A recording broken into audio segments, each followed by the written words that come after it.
practically speaking, how should we leverage sadness for creativity? Is that sort of in the artist domain, in the writer's domain, in the engineering domains, and so on? It's definitely in those domains, but it's in all domains. We're all going to face pain in this life at some point, and we all have the ability to weather it and withstand it and live with it for a bit, and then try to transform it into something that we find beautiful. And it's very easy to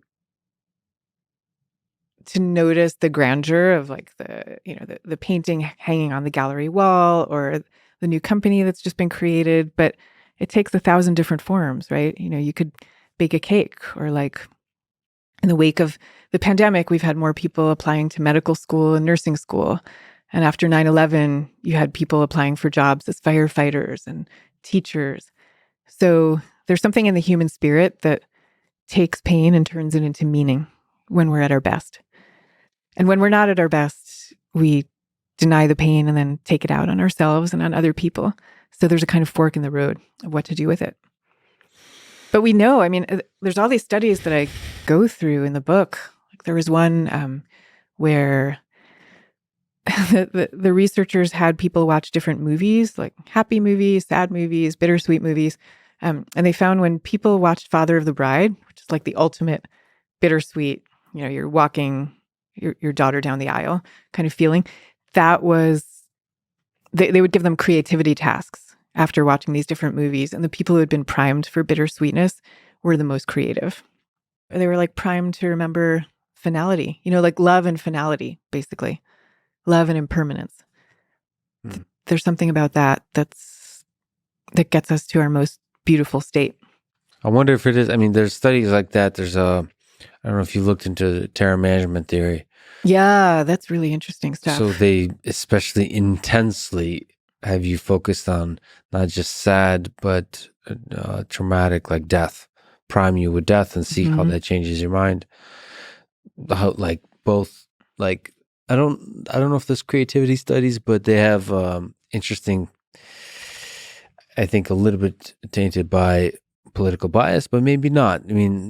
Psychology is a complicated field, but they study like who are you likely to vote for, right? If you're primed by existential, like by thinking about death. The fear of mortality. Fear of mortality. I forget what the conclusions are, but I think they find that people become more tribalistic. Yeah. Like there was one study where they found that after they primed people that way, that that they would then give them the chance to put hot sauce on a meal that their political opponents were going to be eating, and they put way too much hot sauce on after they've been primed to worry about death. I think at the core, we're simple creatures.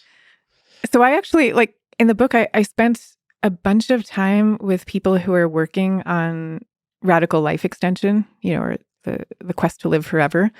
And people ask them a lot questions like, the kinds of questions you were talking about earlier. Well, like, how are you going to feed everybody? And how is there going to be space for everybody if everyone really could live forever? And what about conflict when we haven't intensified conflict? And their answer to that is they point to terror management theory, and they say, because it's the fear of death, they're basically saying it's the fear of death that are causing our conflicts in the first place. And that if we remove the fear of death, we'd have less conflict to contend with. And that, I don't really buy that. It's possible that that's true, but are you also, how does the expression go, throwing out the baby with the bathwater? Are you also going to remove basically any source of meaning and happiness in the human condition? Like, it's very possible that death is fundamental to the human condition, the finality.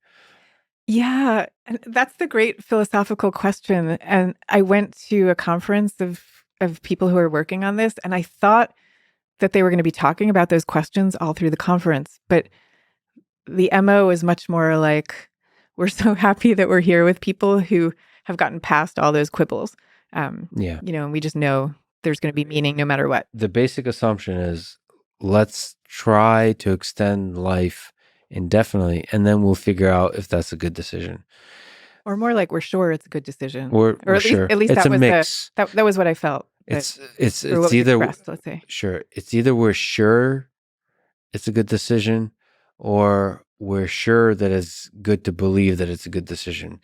Meaning, like, there's no downside to that, even if we find out it's wrong. But yes, there's a kind of certainty. Obviously, you want to extend human life. That's the kind of assumption, and that always seemed.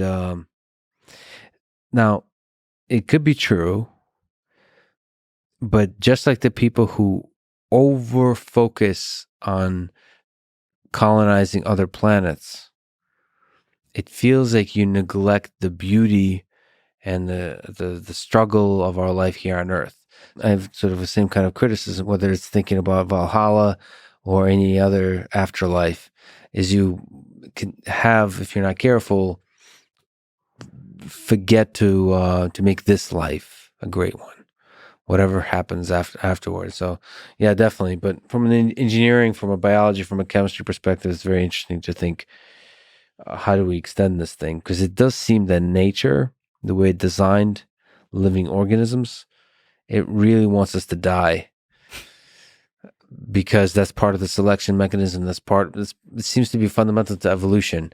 It gets gets people young. They need protection. Once they're young brain, they get to explore a lot, get to figure out the world. They come up with their own novel ideas, how to adapt and how to respond to that world. And then as they get older and older, they get like stubborn and stuck in their ways.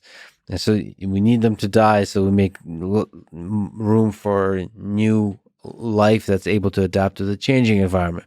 If the old doesn't die, then you're going to get stale and not be adaptable to the changing environment. But maybe it doesn't have to happen so soon.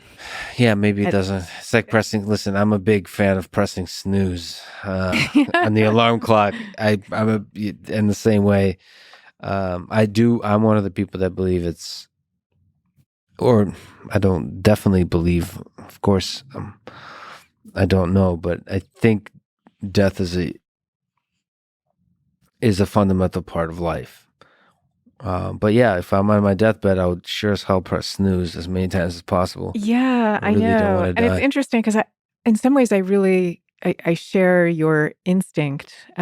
There was one scientist who I spoke to at that conference who's one of the leading advocates, and he said, that's a story that we've invented for ourselves because we have no choice. And if you really believe that you have no choice, then it's adaptive to tell that story, Yes. that death gives meaning to life. Good point. But if you really think you could triumph over it, would you still be telling that same story? And I've been thinking about that question ever since. Yeah. No, they got a good point. No matter what, as an engineering and a scientific pursuit, it's a beautiful one.